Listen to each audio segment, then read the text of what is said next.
there, everyone, and welcome to today's webinar, The Power of the Employee in Retail. This event is brought to you by Connection and sponsored by Apple. Really appreciate all of you taking time to join us. James Hilliard here, moderator for the event, joined by two individuals I want to introduce to you. We've got Connection's Retail Strategy Director, Brian Gallagher, on board.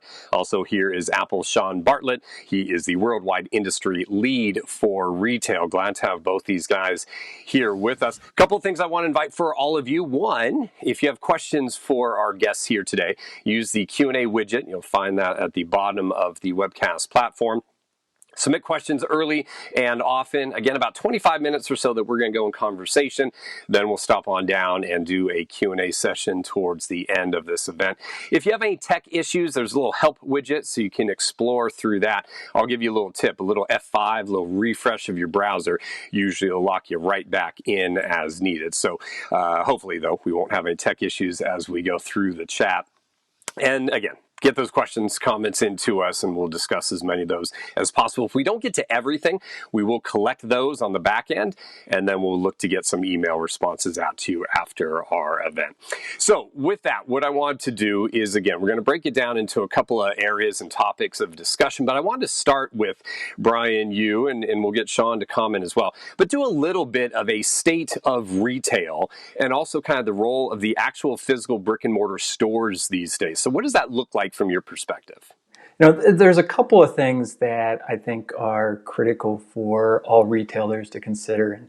And you know, one of those is that the vast majority of the changes we're seeing today were already happening. We've talked about the digital transformation for a number of years, but we're certainly accelerating what we're looking at. But the things that we're seeing today shouldn't be a surprise. Curbside and delivery, they were growing, they were happening, they were something that consumers were looking for in the new experience. Even right down to thinking about bankruptcies, right? Over-leveraged retailers were going to be filing for bankruptcy. You know, this just sort of pushed them there. So I think it's really important that while we may know that these things were happening already, that we consciously take a second, step back and realize that we're not investing and looking to do a lot of things that are new in these last 6 to 12 months, but these things are going to last for years to come. And the second thing that I think is happening in retail, including in the stores, is that we need to think about our businesses holistically. For so long, we've thought about, you know, what's the online experience? What's the app experience? What's an experience if they're shopping with a partner versus in a store? And I think it's really important from the consumer perspective that when we think experience, we need to tie that in regardless of where a consumer is shopping, right? They're looking at the brand. And so that true omni-channel experience, giving the consumer what they want, when they want, where they want it, to me is the second critical thing to think about as we look at how we adapt our businesses going forward. Yeah, no, Brian made some great points there and agree on those. You know, a lot of has been made with the state of retail in 2020, but the reality is, if you look globally, this is a mid-$20 trillion industry that employs tens of millions of people around the world, and it continues to grow. So while we're undergoing some changes in the moment, as Brian mentioned, these are changes that started long before 2020 and will continue forward. And those folks in the stores and in contact centers are the voice of the brand. They're the face of the brand. And every interaction that they have with customers, walking into the store, meeting at the curb, on the phone is incredibly important these days. Well, let's do this. I think that gives a good kind of level set of where things are. Again, 2 or 3 topic areas, folks, that we're going to dive into for the remainder of the conversation. And again, hopefully a lot of kind of back and forth between Brian and Sean sharing their experiences. So let's get back to our title. Let's talk about the idea of the employees out there. Customer engagement with employees, I still think, has a big part in my experience as a consumer, whether it's online or whether it's in the brick and mortar store. Talk to me about how the industry is viewing utilizing employees as that touch point. Yeah, you know, I think it's one of the things that many retailers confuse when they're adopting new technologies is that technologies are the expectation, not the employee interaction. And I think it's really important to keep in mind that customer employee interaction, to me, is still the tip of the spear when you think about retail. The one thing that's clearly changed is where are you getting that engagement? And Sean, we've talked about this. I mean, the engagement now is coming from different places, right? Whether it's customer service, all the way to delivery, curbside, or in the store.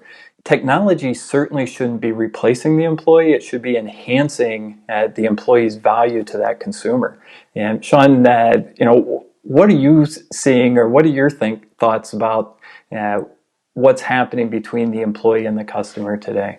In the early days of retailer, it was highly personalized. You had those relationships with the local merchant, but they had one store, so there wasn't scale. Then you kind of moved into online and big box, and you had scale, but you lost a bit of that personal experience, just as you outlined. And now we're kind of living in both worlds, where you have both scale and technology to help bring customer information to life, to bring data to the hands of the employee.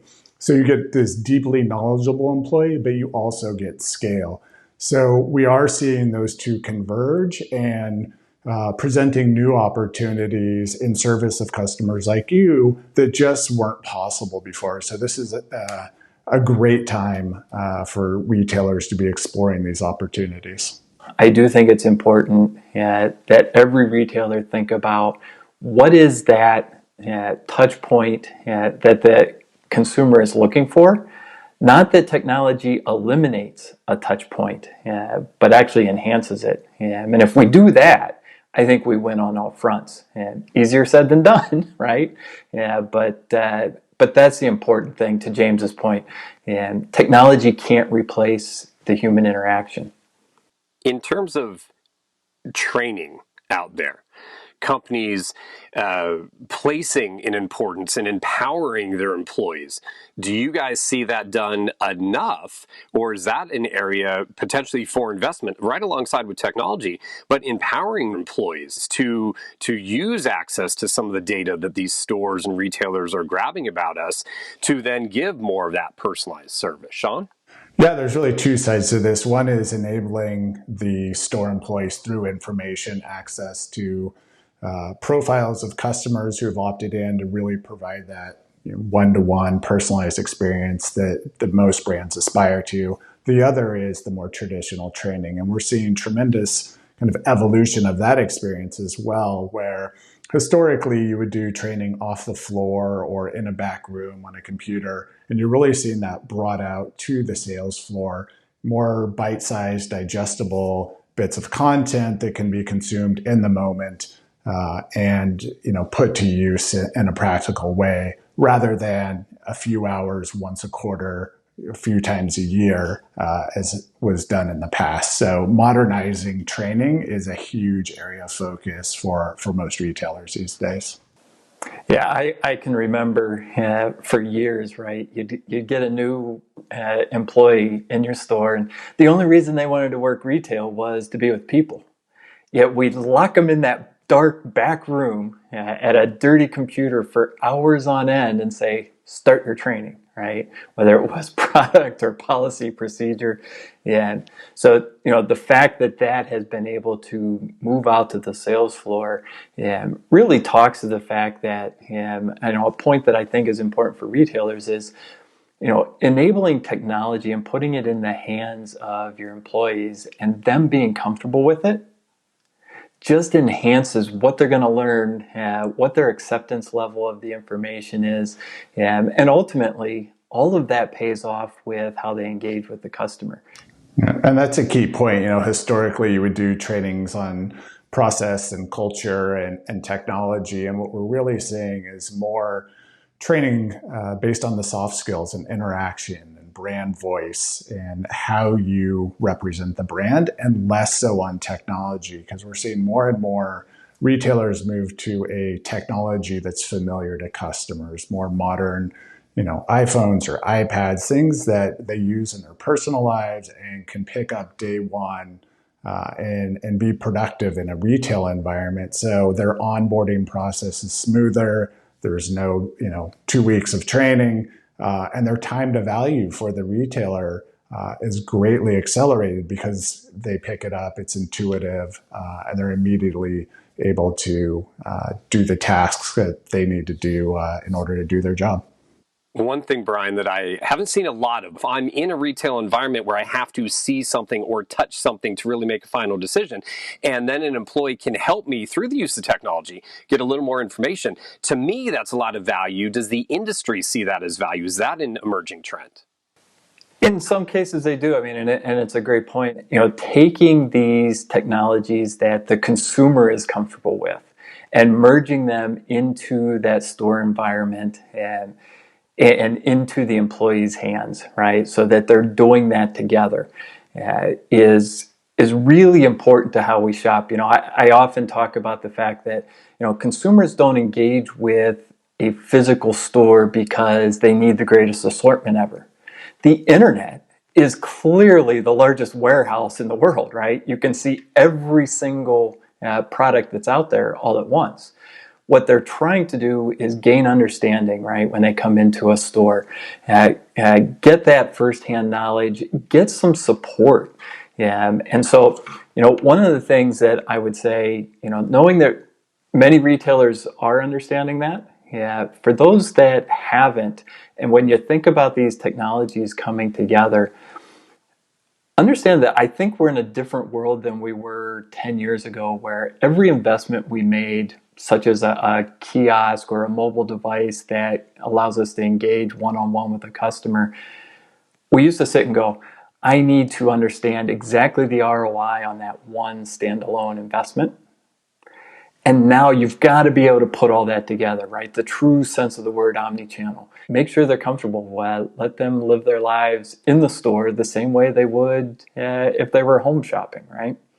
Exactly. And, thinking about opportunities in the retail environment from an experience or technology perspective, less about projects that are discrete and fulfill a particular need, and more about the entirety of the ecosystem for both how customers experience the brand as well as employees. Because you can aspire to create the most amazing customer experience in the world, but if you haven't optimized the experience for the employee who's actually going to bring that forward in service of the customer, those plans are going to fall short. So we see a lot of retailers stepping back, kind of taking this opportunity to look at how everything works together and then optimizing that rather than optimizing for discrete projects. So it's a bit of a culture and mindset shift, but has profound impacts on how you kind of move forward with your planning and execution.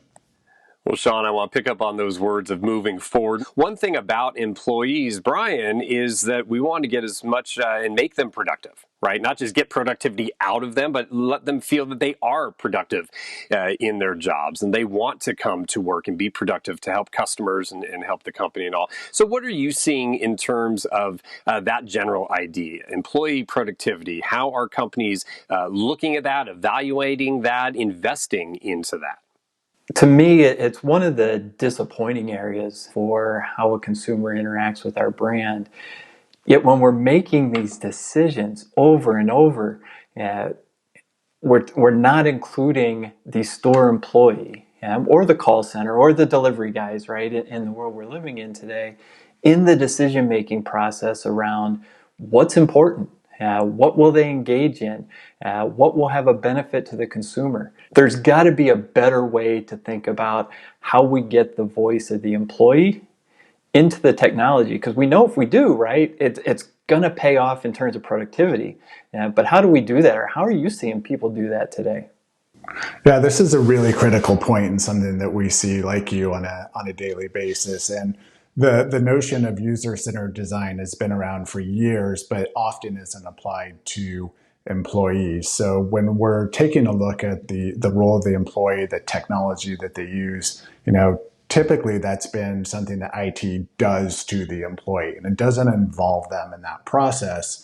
And that has a number of downstream kind of implications where if you just receive technology that you had no part in designing or developing or selecting, you're less inclined to adopt it. And getting the value out of technology is making sure that employees embrace it and adopt it and use it, because that's how you realize the benefits that you originally set out for. We see people also reimagining the role and the tasks through the lens of mobility. So it's not just taking your old process that you used to do with pen and paper and putting that on an iPad. It's actually taking a step back, engaging with the employees, asking them how they do their job, how it could be better, what does a day in the life look out, and then building an experience for them around what they actually need. And that's where you see these incredible benefits, not only from a technology and adoption process, but also from an internal marketing perspective.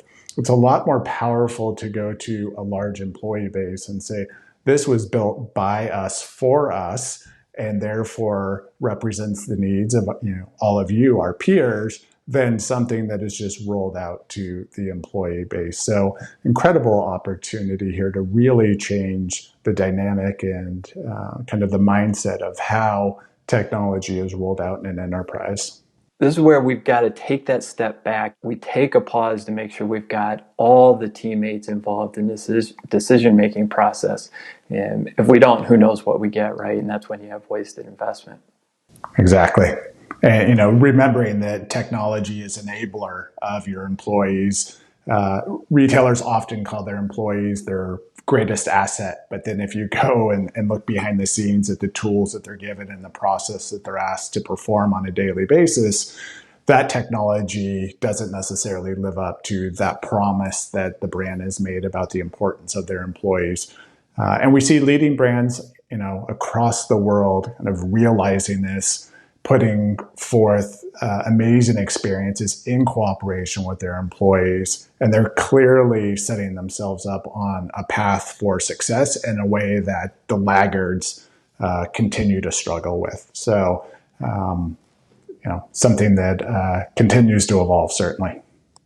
Brian, I want to talk a little bit about the relationship between Connection and Apple and this idea of enabling retail employees. There's an ease of use that comes with technology from Apple. There's a familiarity because we have an iPad at home. Now maybe we have an iPad in the retail environment to help engage with that customer. What's been some of the feedback that you hear from customers that they say the two of you, these companies, Apple and Connection, working together, have helped us achieve what to really drive their business, their retail business forward?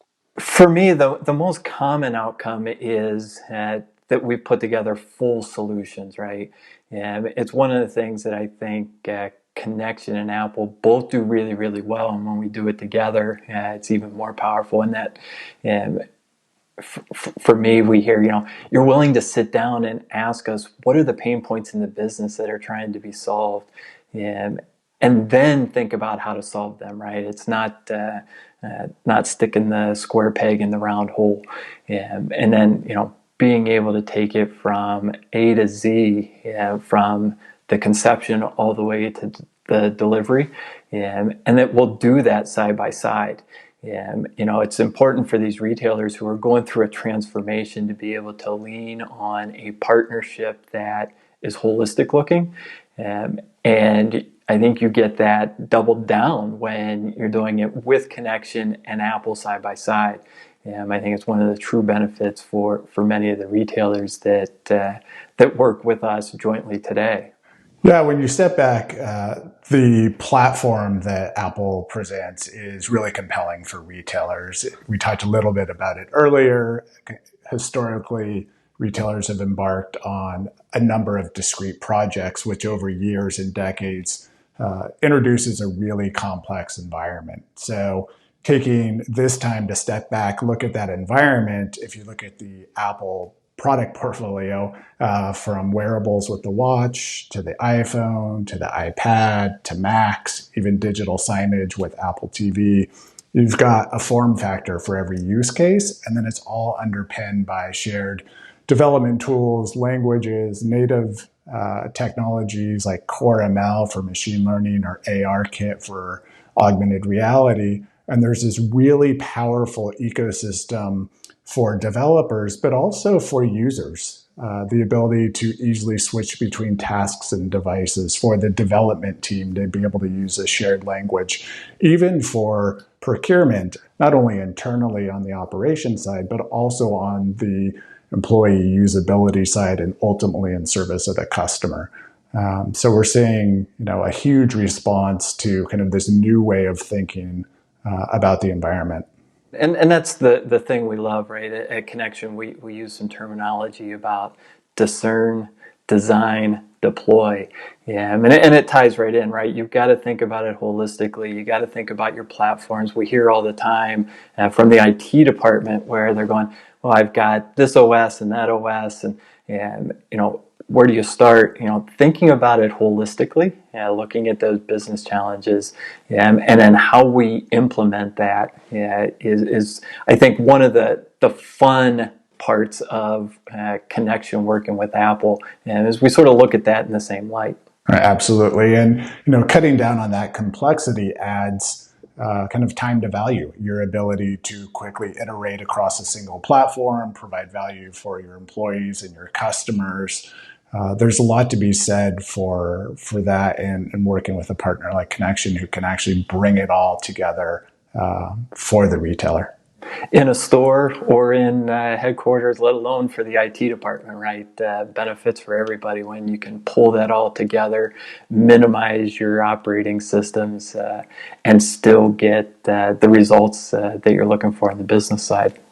Yeah, absolutely. A lot of this conversation has been focused on the store employees, but the same principles apply, whether that's in a distribution center, in a contact center, at the corporate office. This focus on a simpler environment and putting the user at the center of the experience is a principle that applies across the organization, certainly not just in four walls of the store. Well, guys, let's do this. We've covered a lot of ground, and I've been looking back at the Q&A system, and we've got some questions that have been stacking up here. So what we want to do, folks, is join you for this live Q&A. What that means, though, for us is we're going to cut our video feeds, connect on a secondary audio channel. That's going to allow us to conduct this Q&A. So give us just a moment. We're going to make that transition. Then we'll be right back with you. We'll continue on with the Q&A and got some follow-up information for you as well. So let's go ahead and make that transition right now.